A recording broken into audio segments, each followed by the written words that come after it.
There is a widespread history of the use of gimmick covers in comic books, which went beyond the standard printing methods to include features like foil covers, holograms, or die cuts to boost comic book sales. These type of covers are most notably associated with the 1990s era of comics. This era saw an explosion in the comic book industry, driven in part by speculator interests and collectors seeking rare issues with unique features. While earlier instances of special covers certainly existed, the 90s saw this trend become a dominant marketing strategy. Many different comic book publishers tried their hands capitalizing on these gimmick covers, from Marvel Comics to DC Comics, and every publisher in between. This led to some iconic gimmick covers during that time, such as those for Batman 497, Superman 75, Amazing Spider-Man 400, and Ellipso: The Darkness Within. One of my personal favorites is issue 19 of Sleepwalker, the mask cover. This trend of gimmick covers in the 90s, while initially successful in boosting sales, are also seen by some as contributing to the eventual market crash due to oversaturation and the declining artistic quality in some cases. As the comics market began to fall back to normalcy, so did the decrease in usage of these gimmick covers. During the 1990s, another type of comic cover rose to prominence, one similar to the gimmick covers though slightly different. These were the variant covers. In comic books, a variant cover, sometimes known as a variant edition, refers to an issue of a comic book printed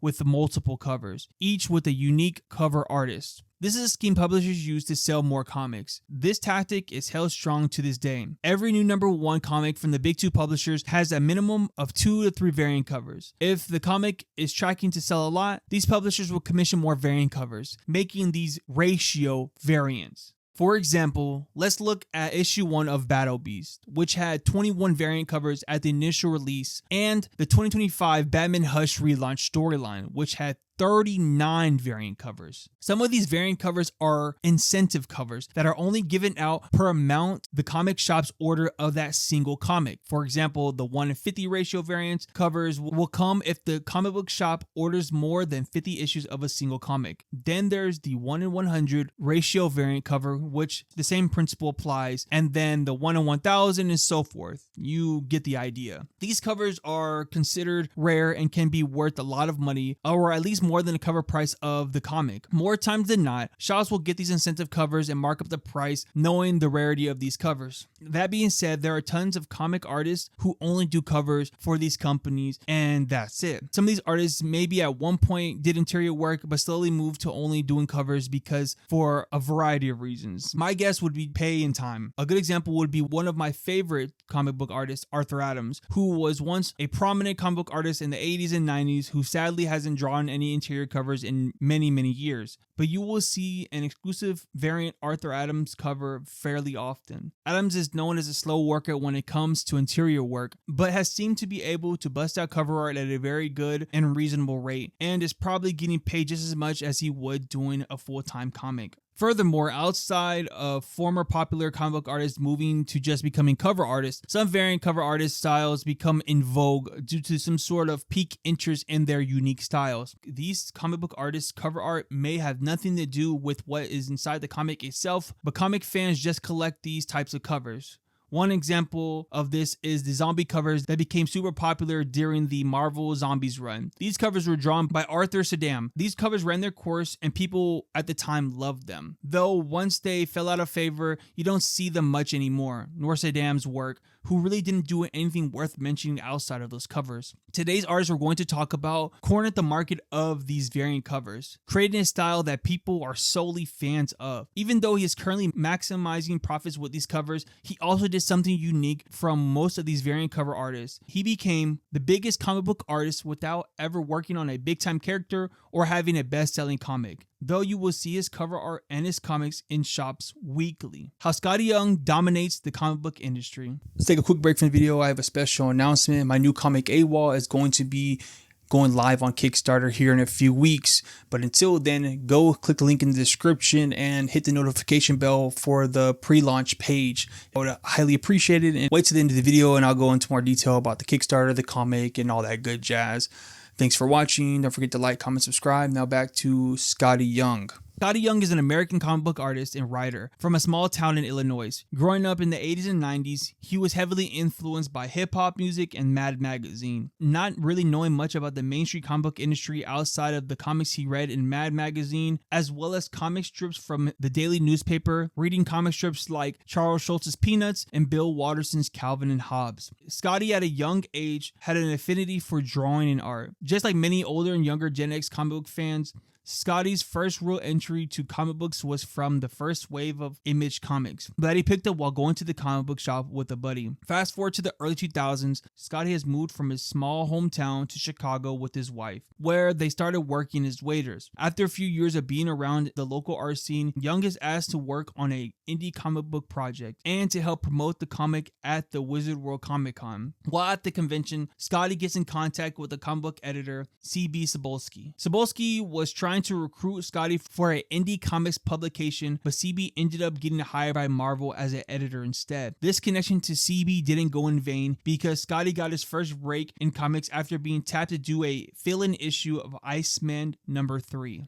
And they were like, you're going to get a call from Mike Martz. He's in the X office. He's going to offer you a book, but just act surprised. I'm like, yeah, well, I'm fairly sure I don't have to act. I will be surprised, right? Because I'm living in a fucking roach-infested apartment in Chicago with my lady. And he just happened to be out, and a person, Carl couldn't do an issue. Something had happened with his family or whatever. And so they just needed somebody who could turn around an issue really fast. And he had called me and said, it was like a 3-week turnaround. 3-4 week turnaround total. And they called me and I was like, oh yeah, sure, that's not a problem, I will for sure do that. It's Iceman #3. I hung up the phone. I had never drawn a comic book before. I maybe had done 3 sample pages in my life. They were terrible. Once Skottie was finished with his work on Iceman 3, he thought that was it. He had made it, and that work from these publishers were going to start rolling in. Sadly, Skottie was wrong. Young was back to waiting tables due to not having any comic book work lined up. Luckily for him, a few months later, he was called by CB again to come work on the Mangaverse Spider-Man title, Spider-Clan. The Mangaverse was Marvel's attempt to capitalize on the growing popularity of manga coming over stateside by creating their own manga-styled comics with their popular Marvel characters of the time. Skottie worked on the Spider-Clan miniseries. This time, before the last issue was done, Young made sure to line up his next gig, which was the Human Torch series. After this, he worked on tons of different titles from B to C-list characters, like the New Warriors miniseries, a few issues of Venom, and New X-Men. Back then, Skottie's artwork was likened to Humberto Ramos, who is one of Skottie's favorite artists and influences. His artwork had a very tight, cartoony look to it. I personally think his older style looks like something that you would see on an MTV or Adult Swim animated show. After his work on New X-Men, Skottie's career took a huge left turn away from capes and tights into a comic series that would change his life. Oz. Skottie worked on Oz for 5 years with writer Eric Schnauer. This team did comic book adaptations of 5 out of the 8 Oz books. During this time, Young and Schnauer won tons of awards and even got on the New York Times bestseller list. Outside of the monetary success, Skottie started to develop his own art style, moving away from the tight cartoony Ramos art style, working towards a precursor to the style we all know and love today, a way looser and free-flowing art style. You also get a few glimpses of his ever so popular baby style on some of those Oz covers. In between working on titles, Skottie had dipped his toes in doing variant covers. Doing covers for the 2007 Cable and Deadpool series, then later on the standalone Deadpool comic and the Iron Man Adventures comic. Skottie wanted to do these cover gigs in order to keep his name and artwork relevant in superhero comics while working on Oz. I personally love these covers and would love to see Skottie draw in this style for a full comic again. These covers didn't move the needle like the mega hit Baby covers. The earliest inception of Skottie's Baby style was on the X Baby run. This X series really ran under the radar though. The Baby style really hit due to two things. One being Skottie's exclusive A Babies versus X Babies cover he did for Midtown Comics, which was inspired by his X Baby covers. The second thing was Marvel Now. Marvel Now is a comic book branding for the relaunch of several ongoing comic books published by Marvel Comics that debuted in October of 2012 with new #1 issues. The relaunch also included some new titles, including Uncanny X-Men and All New X-Men, described as a shifting in the Marvel Universe following the conclusion of the Avengers vs. X-Men storyline. Marvel Now entailed changes to both the publishing format and the universe to attract new readers. Publishing changes included new creative teams for each of the titles, and the in-universe changes included changes to character designs and storylines. And Skottie had a baby cover for each one of these new comics. The cover that kind of kicked this whole thing off was an Avengers vs. X-Men wraparound cover for Avengers vs. X-Men #1. I drew like 30-some characters. They literally came to me. It was about 3 days before I was going to Germany. They were like, hey, could you do a wraparound cover for Midtown Comics? They wanted to do it in Marvel Baby style. I was like, all right. I mean, I'd done badges for Heroes Con in that style. And about 3 years prior, there was an X Babies miniseries that they hired me to do the covers for, which I did. No one cared. That series came and went. It was fine, like whatever, but there was no fervor over it, no buzz. I did some badges for Heroes Con one year in that style. And then one of the guys up at Marvel was just like, George was like, oh, I like when Skottie draws it like this. And Midtown was like, hey, Skottie can do the cover ball. He's like, yeah, you guys should have him do X Babies. So I did that as the wraparound cover. It blew up. Like, it was crazy. It added so many units of sales to that first issue.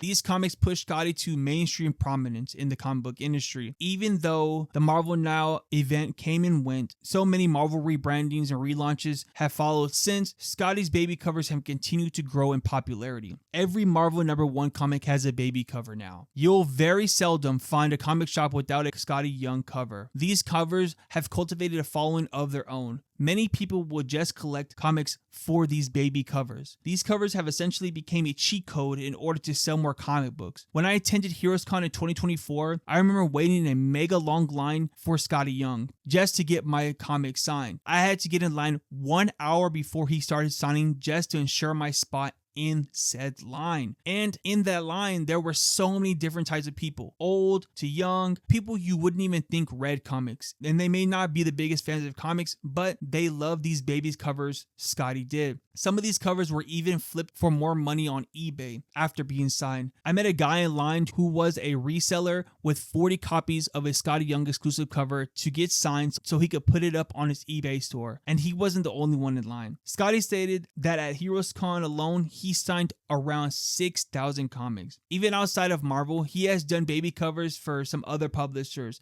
such as Image Comics. Speaking of Image Comics, let's talk about what really changed Skottie's career from being just a baby covers guy to something more solidified and evergreen as a comic book creator. After Skottie was done with Oz, he wanted to do something different with his career. He wanted to follow in the footsteps of the comic creators he grew up loving from Image Comics and not only be an artist, but be a writer of his own comic books. Skottie had written a few one-off comics here and there for Marvel. Young's first real-time writing and drawing was on the Rocket Raccoon series. Skottie wrote and drew the first 4 issues of the Rocket Raccoon series and then moved to just being the writer for the rest of the series. The series did fairly well sales-wise and came out around the same time as the James Gunn MCU movie Guardians of the Galaxy, which contributed to the sales of the comic. The Rocket Raccoon comic was also one of the first comics to be featured in Loot Crate, which boosted the popularity of the comic as well. After this, Skottie started his creator-owned book I Hate Fairyland, also known as Fuck Fairyland. I Hate Fairyland is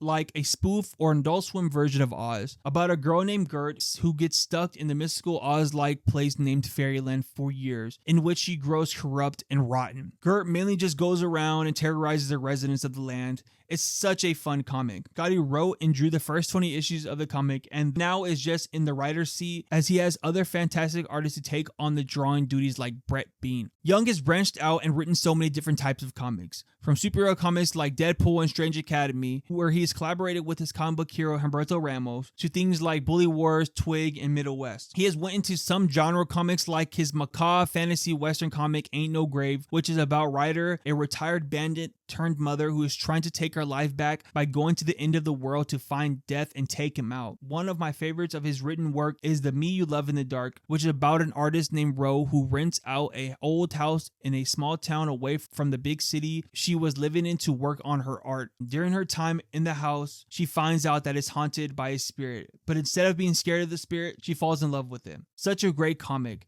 Both Ain't No Grave and The Me You Love in the Dark are drawn by George Corona, who is a fantastic artist. All of these comic titles under his belt have really made Skottie Young a staple even outside of his baby covers. The final thing I want to hit on is Skottie Young's business mindset. In 2019, Skottie started his business Stupid Fresh Mess, where he homes and sells all of his comics and merch as well as exclusive Skottie Young covers on the site, which you won't get at any comic shop. This move can make a huge difference in Skottie's career and something comic artists should be paying attention to. Skottie didn't just jump from gig to gig and didn't go under any artist rep to help him with his business. He is doing it himself, maximizing on his popularity, making sure his comics are always in stock, and so forth. Much like Todd McFarlane, Skottie seems to have a hustler mindset when it comes to the business of comics. Super Fresh Mess is still in its early years. I'm sure there's a lot more to come in the future with that business. In conclusion, gimmick covers come and go, and I'm sure at one point those Skottie baby covers could fall out of vogue. Hopefully not, but things happen. Like I said, look at Arthur Saddam and his once red hot zombie covers. Even if they happen to lose popularity, I believe Skottie has planted so many seeds outside of those covers that he has become undeniable at this point. Not only is he a great artist, but he is a solid writer and is looking like a very smart businessman. There's a lot you can learn from Skottie's career, especially compared to those who would be considered in the same space as him as variant cover artists. Many of these artists just stay in their lane and keep it pushing. And I'm not one to judge people's artistic career paths because not one comics career is the same. Skottie's pushed through it all, and even though he tends to chalk up a lot of his success to dumb luck, I believe from what I can tell from all my research is that not only was it luck, it was the lack of fear to go and try something new, to break the standards that he thought he needed to follow. Skottie believed he needed to go to the hottest superhero comic book in order to become the next big thing, but lo and behold, it was a Wizard of Oz comic that changed everything for him. Appreciate you guys watching this video to the end. Skottie Young is one of my favorite artists. I really love I Hate Fairyland and some of the other comics that he's worked on, like Rocket Raccoon and stuff like that. I also like some of the comics he has written as well. Another variant cover artist who is similar or on the same trajectory as him is Peach Momoko, who is also like popular with her artistic style. I did a whole video on her, and if you haven't seen it, go check it out. I really wanted to make a video about Skottie Young after I saw the massive lines he accumulated during Heroes Con last year. So I mean, I just been holding out and just, you know, had better ideas come up before, and now I got around to the Skottie Young video. So I hope you guys liked it. And also, like I said earlier in the video, I am doing a Kickstarter for my new comic AWOL. AWOL is a fighter beat 'em up comic. This is issue 1 of 4 issues. Be a double-sized issue comic, about 42 pages or so, give or take. I'm gonna have so many good like exclusives on the Kickstarter page. Once it goes live, it should be going live here within a few weeks. So yeah, just click the notification bell for the Kickstarter so you know when it's gonna go live. I'd really appreciate it. And yeah, so here's the trailer for the Kickstarter campaign. Again, I appreciate you guys for watching this video to the end. Like, comment, subscribe. I'll see you guys in the next video. Peace.